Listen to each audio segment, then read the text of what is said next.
Reglerna kan jag inte bestämma, däremot så tycker jag de ska följas.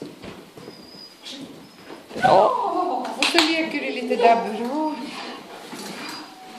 Bra, duktig. Så byter du ut mot Mammas fläck. Bra, fint. Så jag kan ta grejerna vartefter. Ja. Och sen så visar jag henne här.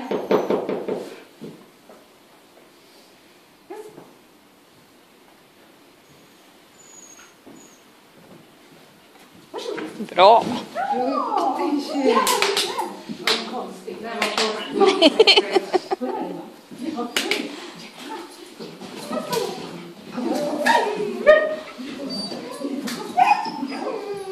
kan du stoppa den där i fickan så behöver inte jag störa.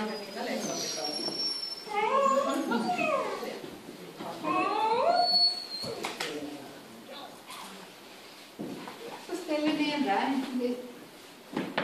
Yes. Yes. Ja.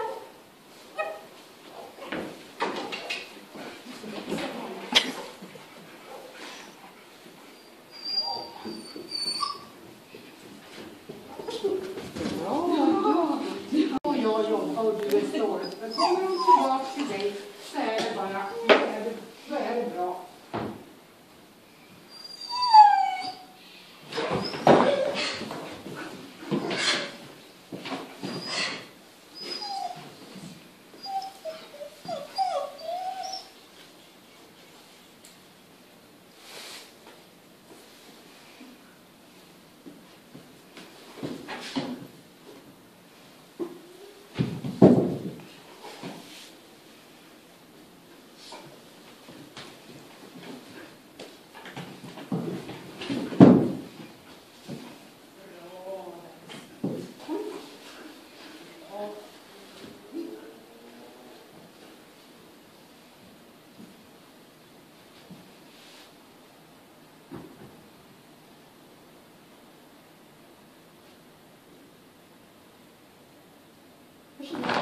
Bra tjejen, nu var du duktig.